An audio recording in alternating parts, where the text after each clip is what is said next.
Can we have everyone on the left side of the room first? Sorry.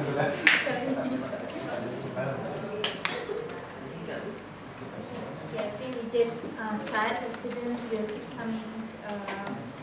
Bismillahirrahmanirrahim. Assalamualaikum warahmatullahi wabarakatuh. And a very good morning. Dr. Muhammad Lazim Muhammad Zain, Management Program Coordinator, Ms. Fatmini Pillai, Deputy Registrar OYA Graduate School of Business, Professors, OYA Graduate School of Business, resident faculties, students, ladies and gentlemen. I would like to welcome you all to OYA Graduate School of Business 6 BizTalk for 2014. So our talk today will be on Be an Entrepreneur, the roadmap to success. Everyone wants to be successful in life. Success brings satisfaction, respect, and creates wealth for you. A tried and tested road to success everywhere in the world, including Malaysia, is to become an entrepreneur. An entrepreneur is a person who starts and runs a business.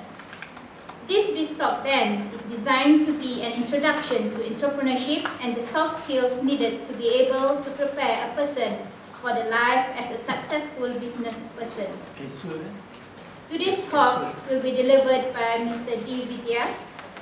He is the CEO and shareholder of Stride Electronics Malaysia Sdn, a very fast-growing electronics manufacturing company. He started his career in Motorola Penang and has also worked in Mexico, USA and France. Without further ado, I would like to pass the mic to Mr. Vidya to start our session. Please welcome Mr. Vidya. Members of the staff, ladies and gentlemen, I don't think I need a mic. My voice is loud enough. Let me introduce myself. My name is Vidya. Vidya is actually a girl's name, and not so much in Malaysia, but we used to have a plant in India prior to my joining Stride. And nowadays I get into trouble because everybody thinks I'm a woman. The last time I was there in Bangalore and I gave my passport at the counter, the lady said, "Sir, you are a man." I said, "I know. I just came back from the toilet." Jokes aside, I'm very happy to be here. The talk today is basically, it's not so much the roadmap to success as to be an entrepreneur, because success comes naturally to people who put in a lot of hard work. Okay, and success doesn't mean that it's only in business. It can also be in academia or in the civil service. So let me start my topic and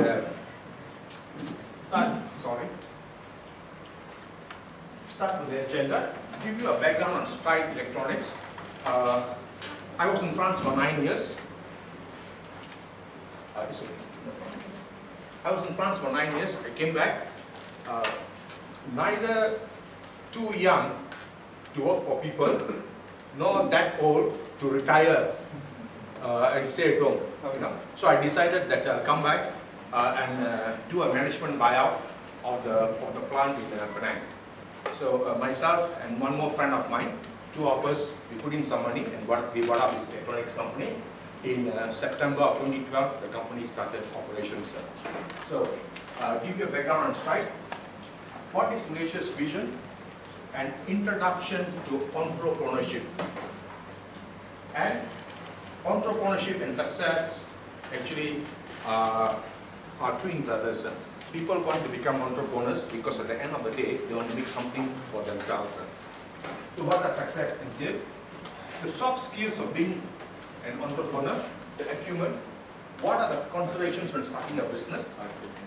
Some examples of Malaysian entrepreneurs and the difference. Okay, so this is the agenda for my talk. I'm not here to help you to start a company and all that. That will be the next step. You know, the business plan and the strategy and what have you.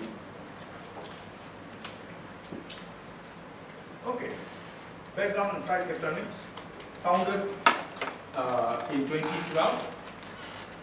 We have invested to date about 30 million ringgit, and the paid-out capital of the company is 3 million.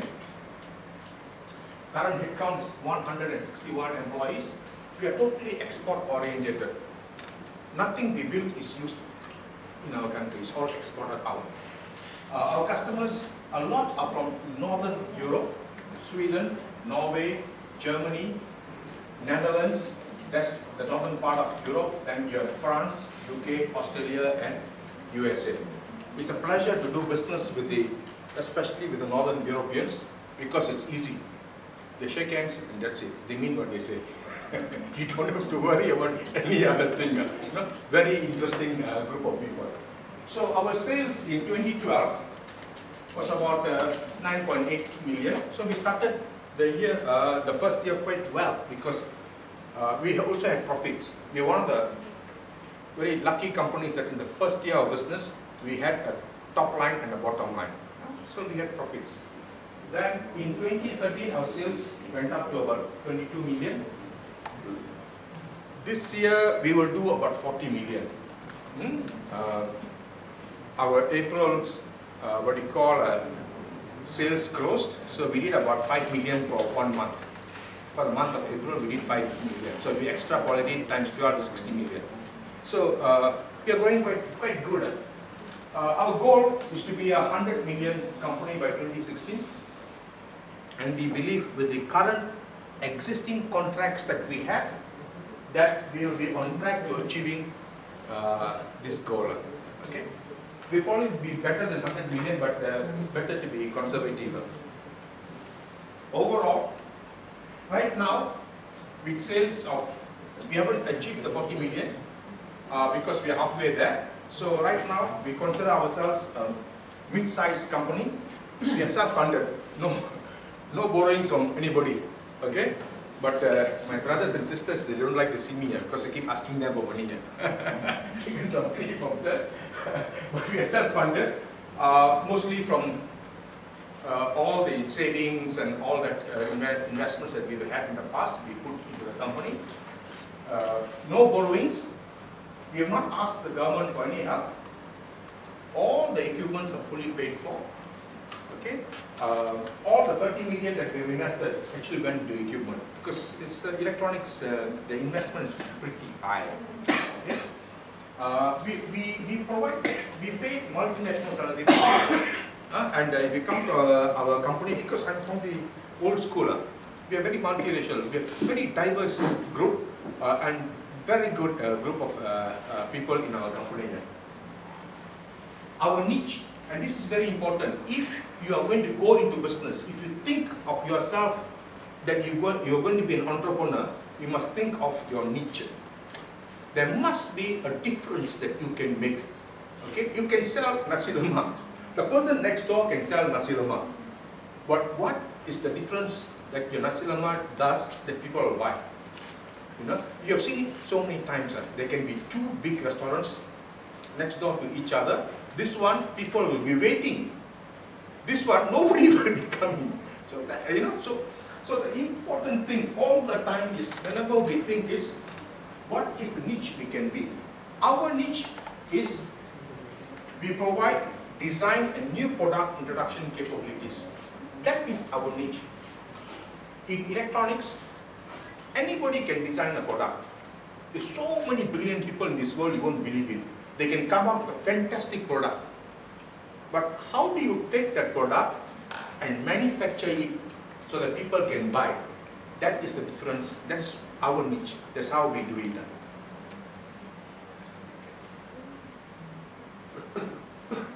Okay, some products manufactured in Stride. Harley-Davidson motorbikes, 35,000 motorbikes are built every year, because not many people can afford a Harley-Davidson. But the electronics for the lights, the tail lights and the front lights, is designed by us, and we manufacture it for them. 35,000 units a year. Okay, not much, but Harley-Davidson. And we have now designed for Cadillac. Cadillac, is a high-end car in the US. So this is a hybrid car called a Cadillac Converge. And the front lights and the back lights, the electronic design is by us, and we are manufacturing it for them. This car has not gone into mass production yet, but it will go this year. Okay? So it's very interesting that Malaysians, Whenever you see a Harley Davidson anywhere in the US or what, it's a Malaysian company that provides the electronics or lightings for Cadillac. Malaysians can do it. So we also do medical electronics, MRI scan. You know, I hope that you don't go get yourself into this MRI scan thing. But when you go into the machine, the electronics is done by us. Okay, and it's for a French company. Same thing for X-ray. This is portable X-ray. Portable X-ray is normally for military use. The soldiers are on the field. Something happens, the doctor needs to do an X-ray. So the portable X-ray comes, so we do the electronics for you. And this is very interesting. These are Bluetooth modules. In Europe, there are a lot of elderly people. People in their 70s, 75, 80, 70 is all actually I'm considered middle age in Europe. Here I'm considered older. Okay. So 70s and above, then they consider you above middle age. Okay. So our modules, what happens is that at home, if anything happens to you, it will dial up the doctor and say that because it will take your readings on almost real-time basis. You know, you have a band. It is connected to a machine with our modules, and it will tell reading. Anything happens to you, it calls up the doctor and your next of kin. Okay.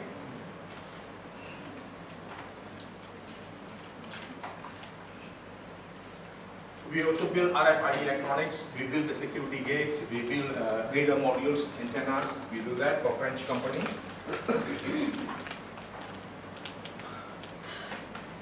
Other than Apple, if you use any handphone, Samsung, Nokia, HTC, the display, you know, this is the display, right? This is the display for the phone. To come out the next generation display, we produce the development kits. We make the development kits in Penang. We give it free to the engineers in Korea or in Taiwan or in US or in India. They then come up the next generation kits. Okay, so this is for a $2 billion company called Atmel. They are our biggest customer. So I'm proud, although I'm very small. Anytime I see people using, actually I don't like people to use iPhone. Not my technology. If not, it's our technology. Okay, and the latest, this is going to be our biggest business. This is from Netherlands, and they are into high-end LED lights. The whole world is going from the normal lamps to LED lamps because it is energy saving. You can save up to 40% and it lasts longer.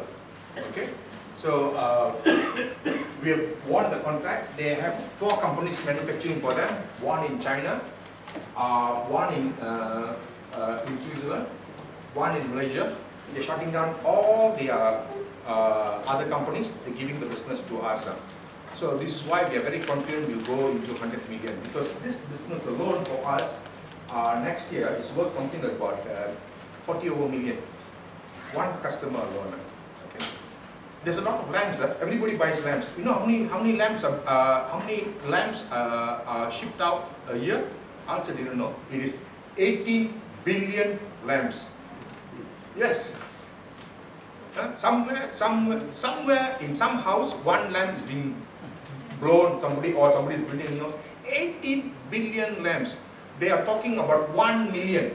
I think they can grow. 18 billion and 1 million. A year. 18 billion lamps are being shipped out a year. You know. So Malaysia here? Huh? Malaysia 18 billion? No, 18 billion worldwide. Oh, worldwide. LED lamps, 18 billion. So now they are talking about 1 million. Just imagine if they double it to 2 million.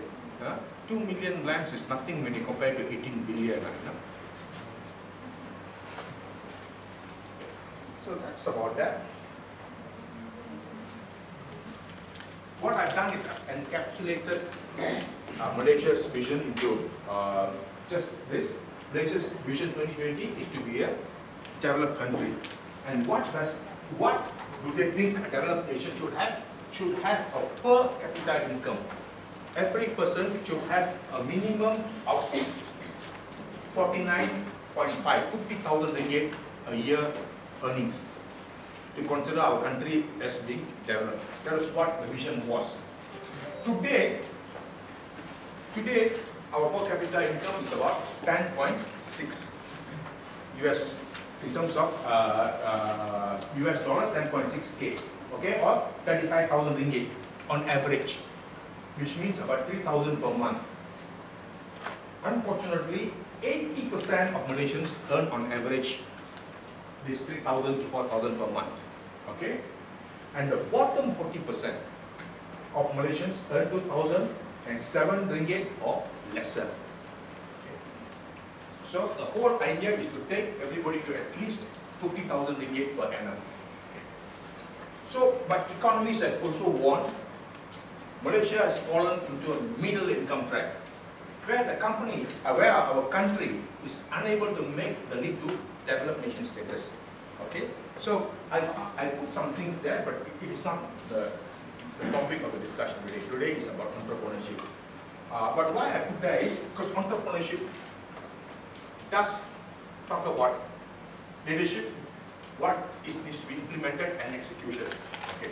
So one of the pillar that the country is now saying is that to achieve Vision 2020, we have to develop a group of diverse and competitive small and medium enterprises. Okay? Small and medium enterprises. Small enterprises are the cut-off.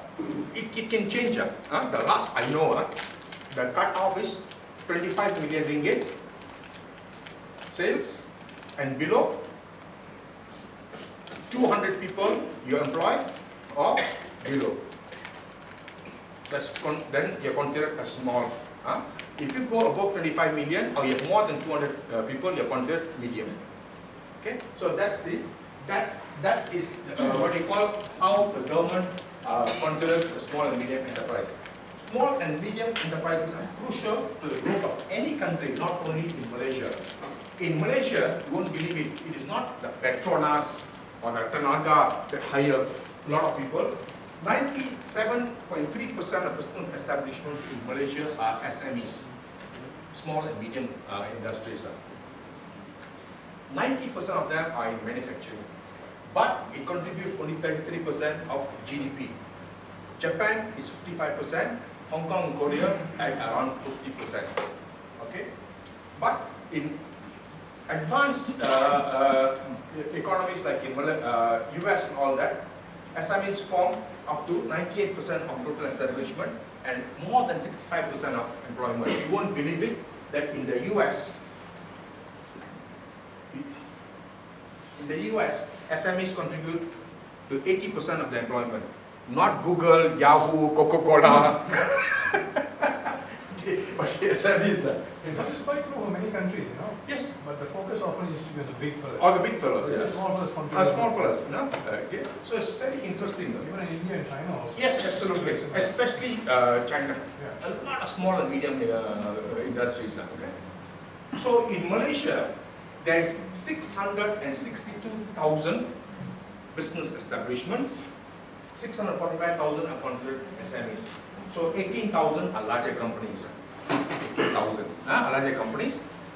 And we have only one company in the Fortune 500, that is Petronas. Stride will graduate into this larger company in 2014, which is not good news because you can't get any, what do you call that? You don't get any support. You know, in the medium companies, you know, it's not a support. As you grow bigger, you don't get. But then, who are running these SMEs, not only in Malaysia, but in US and all that? The answer is entrepreneurs. An individual who organizes, operates a business is considered an entrepreneur. Basically, an entrepreneur is a person who doesn't depend on other people. Self-reliant. If you ask, please help me, please help me, please help me, then what is this? Not an entrepreneur. Okay? You have to be self-reliant. Take a lot of risks, but calculated risks. Don't be stupid. Okay? Don't go and invest everything that you have and that you don't make any money. You have to be very careful. You must know your stuff. Don't go into new things. Like me, 37, 38 years in the electronics business. I started from bottom, went up to CEO of a French company and all that. So I know the industry. So to put my savings there, okay, you know, okay. But if you go new, you do not know anything, you put and then you lose your pants, it won't be nice. You know, so you got to take calculated risks. Okay. An entrepreneur is a person who is highly optimistic, and very important thing is strive for excellence. Always striving for excellence. So Thomas Edison, you all know, he said success 1% inspiration, 99% is the hard work that you have to put in. Yeah.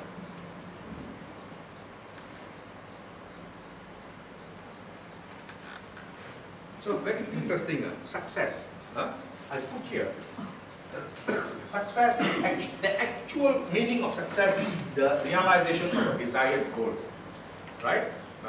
You fall in love with somebody, you get married to the person, that is success. Because, right now, everybody thinks success is equivalent to money. Not really. You have set yourself a goal. I want to buy a car. I want to buy this particular car. And if I'm able to buy the car, I am actually successful. So it is actually the realization of a desired goal. But success has different meaning for different people. Some people want to be very wealthy. Some people want power and position. Some people, enough to meet your needs. Like me, I want to have money. You know why? When I grow old, I don't want to depend on anybody. I don't want to depend on my children, on my family. I got enough money until that's my idea of nirvana, success.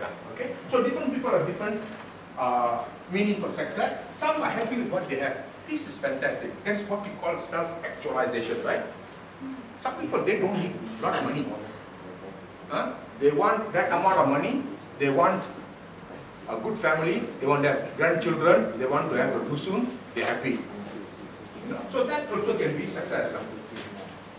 And others depend on, some people, success means depending on others. That is their problem. We are talking about success equals to happiness. Okay?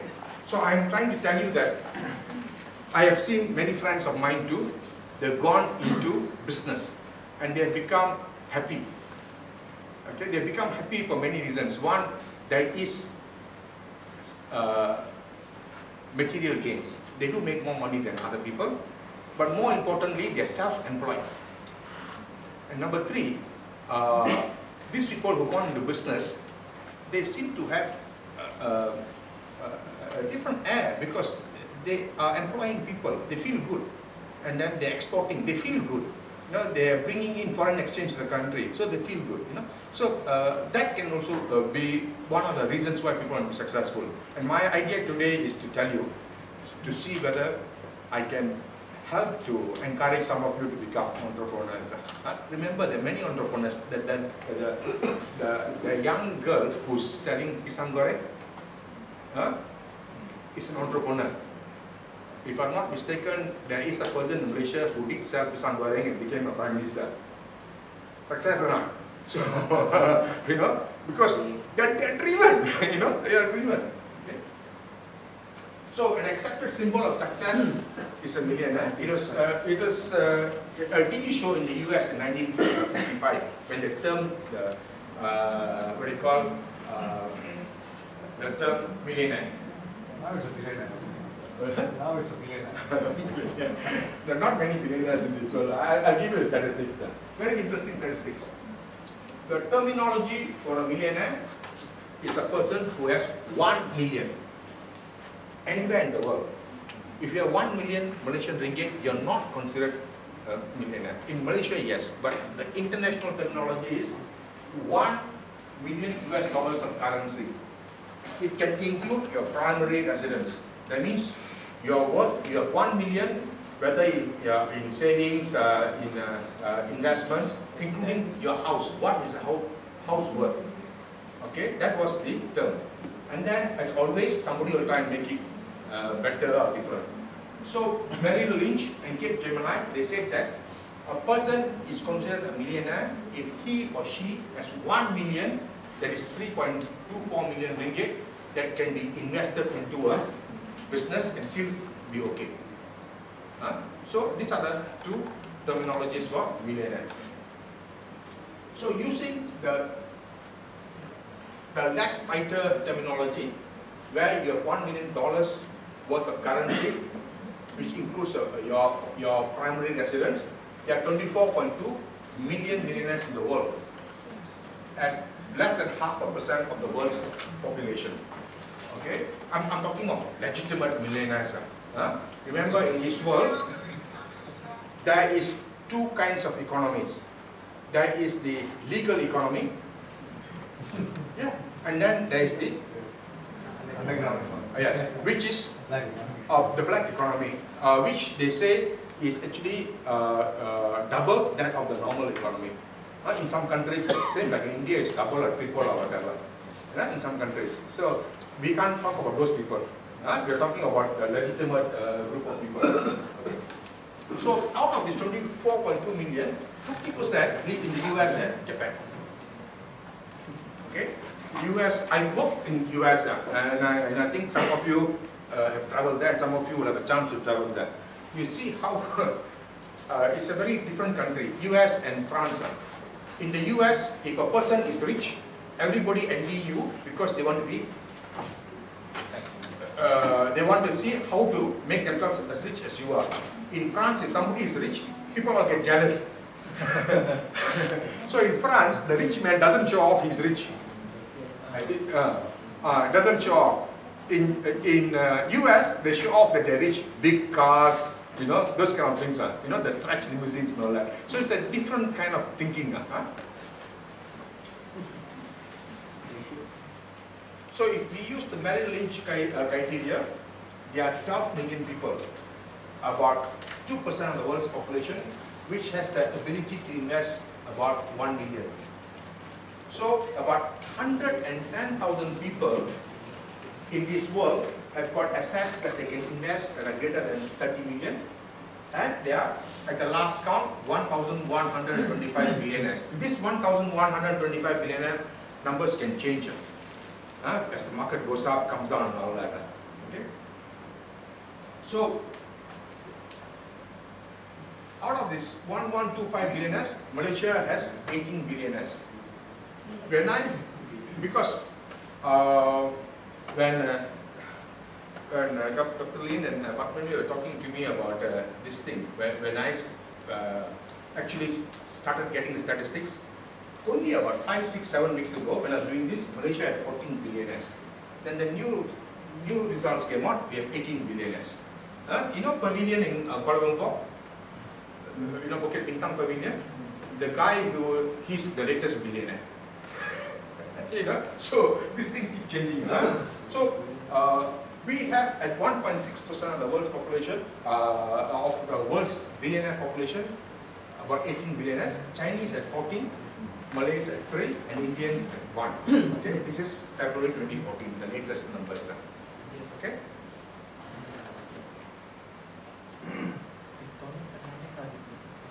Among the top 50 richest Malaysians, Chinese are at 78%. Okay? The Malays at 7 or at 14%, the Indians at 4 or 8%. Okay. So the number of millionaires in Malaysia,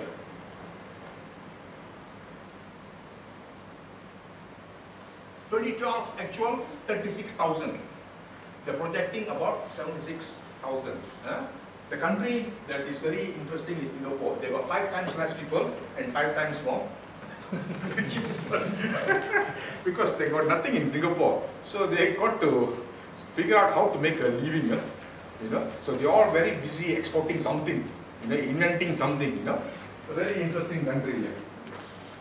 So this is the income gap. Okay? But interestingly,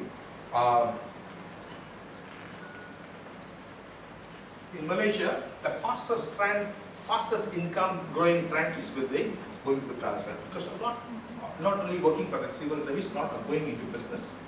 A lot have become professional. 65% of Bumis are professionals, right? And they all start some firm. lawyers, dentists, doctors. So the income level is going quite fast then. So this is good. Everybody is beginning to catch up with each other. This is not so good in the sense that when I did this, Malaysia's personal household debt was number 2. But as of yesterday, I was reading in the Star paper, you know, every Saturday you got a business column. We become number 1. What the hell? You know, this is not the right statistic to have. So our personal household debt is now highest in Asia. We owe a lot of money. And the number 1 where we owe money is in cars, number 2 in loans, house loans, and number 3 personal loans. These are the ones accounting for this debt in this order. Okay? Our cars are actually very expensive. In the Western world, US don't talk lah. Everything is cheap. Even after you convert, there's nothing cheap in Malaysia compared to US. You want to buy jeans, it's 3 times, 4 times cheaper. The same jeans, Levi's.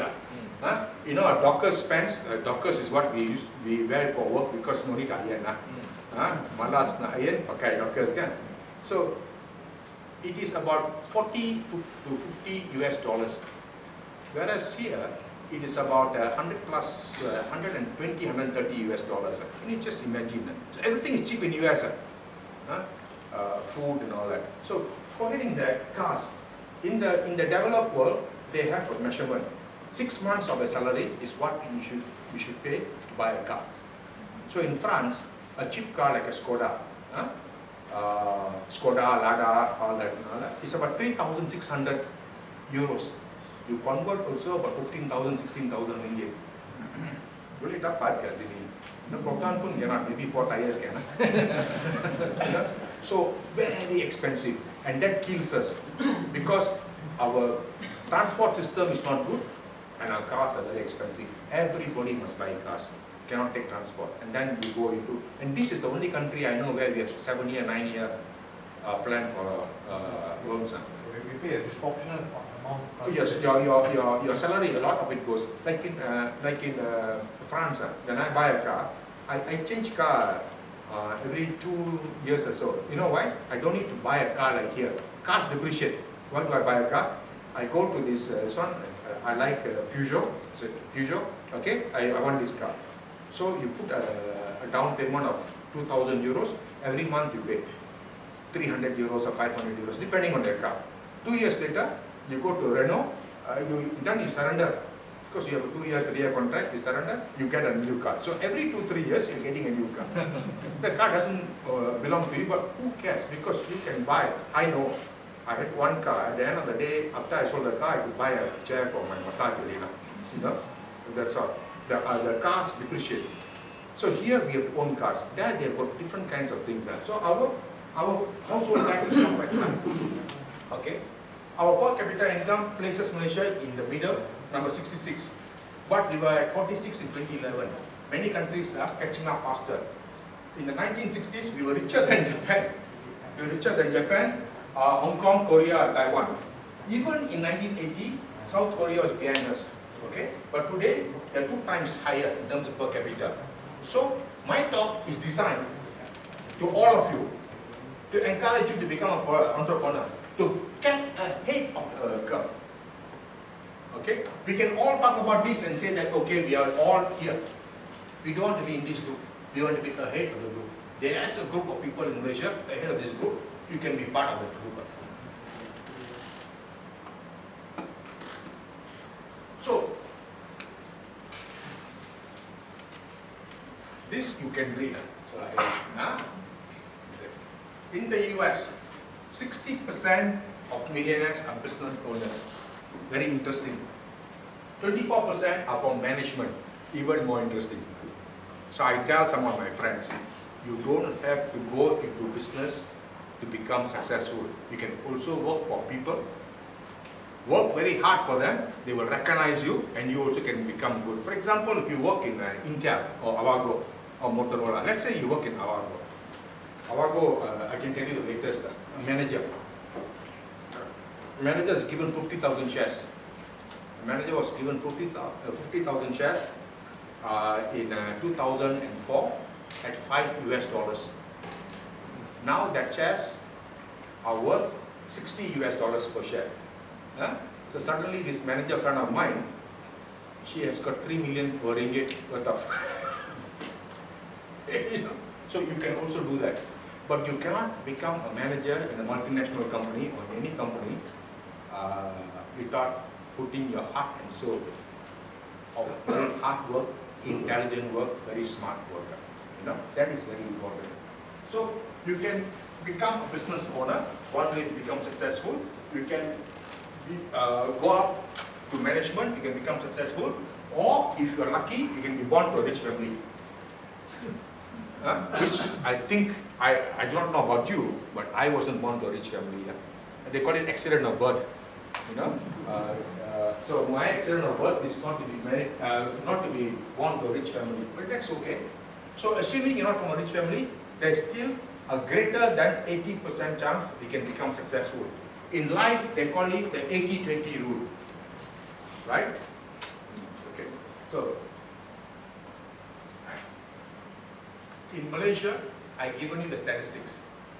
80% of the people earn 3,000 or less. 13% earn 4,000 to 7,000 a month in Malaysia. They are considered the upper middle income group, and then the balance 7% is the high income group. Okay, so I did when I was coming back and I said, should I buy the company or should I retire? There was a bunch of friends also who were the same age as me, retiring. So we got someone in Johor Bahru to do a study, like a consultant, to say, if you are retiring, how much money do you need to retire well in Malaysia? So it's very interesting. If you own your own house and your own car, and your children don't cost you any problems, okay, children you must watch out, okay, that you don't have to educate them or whatever. If the children are all okay,